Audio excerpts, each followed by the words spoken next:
ಈಗ ಸಂಘ ಪರಿವಾರದ ನಾಯಕರು ನೀವು ಎಲೆಕ್ಷನ್ ನಿಂತಿದ್ದಂತ ಸುದ್ದಿ ಬಂದ ನಂತರ ನಿಮ್ಮನ್ನ ಮಾತುಕತೆ ಮಾಡಿ ನಿಮ್ಮನ್ನು ಉಳಿಸಲಿಕ್ಕೆ ಪ್ರಯತ್ನ ಮಾಡಿದಂತ ವರದಿದೆ. ಅವರಿಗೆ ನೀವು ಏನು ಉತ್ತರ ಕೊಡ್ತೀರಿ? ನಾನು ಯಾವತ್ತೂ ಕೂಡ ರಾಷ್ಟ್ರೀಯ ಸ್ವಯಂ ಸೇವಕ ಸಂಘಕ್ಕೆ ನಾನು ಆಭಾರಿಯಾಗಿದ್ದೇನೆ.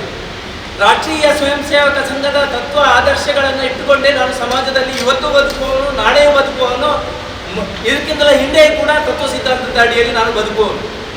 ತಮಗೆ ಸ್ವಲ್ಪ ಮತ್ತು ಸಮಾಜಕ್ಕೆ ಸರ್ವಸ್ವ ಅನ್ನತಕ್ಕಂತಹ ಯೋಚನೆಯ ನಡುವೆ ನಾವು ಕೆಲಸ ಕಾರ್ಯವನ್ನು ಮಾಡಿದ್ದೇವೆ ಹೊರತು ನನಗೆ ಹುದ್ದೆಗೆ ಅಪೇಕ್ಷೆಯನ್ನು ನಾನು ಮಾಡ್ತಾ ಇದ್ದರೆ 25-30 ವರ್ಷಗಳಲ್ಲಿ ಕೇವಲ ಹುದ್ದೆ ಇದ್ದು ನಾನು ಕೆಲಸ ಮಾಡಿದಲ್ಲ.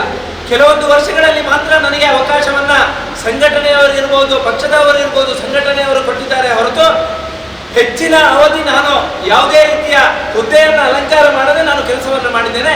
ಅದಕ್ಕೋಸ್ಕರ ಈ ಜನರು, ಈ ಕ್ಷೇತ್ರದ ಜನರು ಅದನ್ನು ಗಮನಿಸಿದ್ದಾರೆ, ಅದಕ್ಕೆ ಸೂಕ್ತವಾಗಿರ್ತಕ್ಕಂಥ ಉತ್ತರವನ್ನು ಕೊಡ್ತಾರೆ ಅಂತಕ್ಕಂಥ ವಿಶ್ವಾಸ ನನ್ನ ಜೊತೆಗೆ. ಕೆಲವು ವೇದಿಕೆಯಲ್ಲಿ ಬಿಜೆಪಿ ನಾಯಕರು ಇಂಡೈರೆಕ್ಟ್ ಆಗಿ ಏನು ಹೇಳ್ತಾರೆ ಅಂದ್ರೆ ನೀವು ಬಿಜೆಪಿಯ ಸಕ್ರಿಯ ಸದಸ್ಯರಲ್ಲ ಅಂತ ಹೇಳಿ.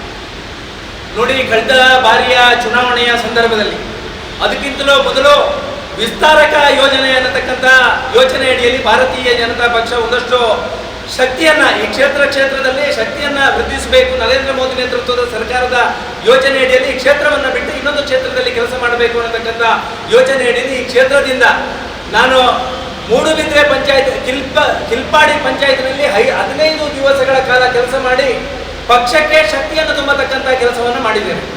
ನಾನು ಭಾರತೀಯ ಜನತಾ ಪಕ್ಷದ ಸಕ್ರಿಯ ಸದಸ್ಯನಾಗಿ ಕೆಲಸ ಮಾಡಿದ್ದೇನೆ ಹೊರತು ನಾನು ಕ್ಷೇತ್ರದ ಪದಾಧಿಕಾರಿಗಳು ನೀಡಿದಂತಹ ಸೂಚನೆಯ ಮೇರೆಗೆ ನಾನು ಕಿಲ್ಪಾಡಿ ಪಂಚಾಯತ್ನಲ್ಲಿ ನಾನು ವಿಸ್ತಾರಕನಾಗಿ ಕೆಲಸ ಮಾಡಿದ್ದೇನೆ. ನಾನು ಈಗ ಕೂಡ ಭಾರತೀಯ ಜನತಾ ಪಕ್ಷದ ಪ್ರಾಥಮಿಕ ಸದಸ್ಯವನ್ನ ಪಡ್ಕೊಂಡಿರುವವನು. ಭಾರತೀಯ ಜನತಾ ಪಕ್ಷದ ಕಾರ್ಯಕರ್ತರಲ್ಲ ಅಥವಾ ಅವನು ಈ ಪಕ್ಷದಲ್ಲಿ ಸಂಘಟನೆಯಲ್ಲಿ ಜೋಡಿಸಿಕೊಳ್ಳಿಲ್ಲ ಅನ್ನುವಂಥ ಹೇಳಿಕೆಯನ್ನ ಹಿರಿಯರು ಹೇಳ್ತಾರೆ ಅಂತ ಹೇಳಿ ಆದರೆ ಅದನ್ನೆಲ್ಲ ನೋಡುವಂತ ಮತ್ತು ಕೇಳುವಂತ ಕಣ್ಣು ಕಿವಿ ಎಲ್ರಿಗೂ ಇದೆ. ಅದಕ್ಕೆ ಭಗವಂತನೇ ಅದಕ್ಕೆ ಉತ್ತರವನ್ನು ಕೊಡ್ತಾನೆ. ಸುದ್ದಿ ಚಾನಲ್, ಕ್ಷಣ ಕ್ಷಣದ ಸುದ್ದಿಗಾಗಿ.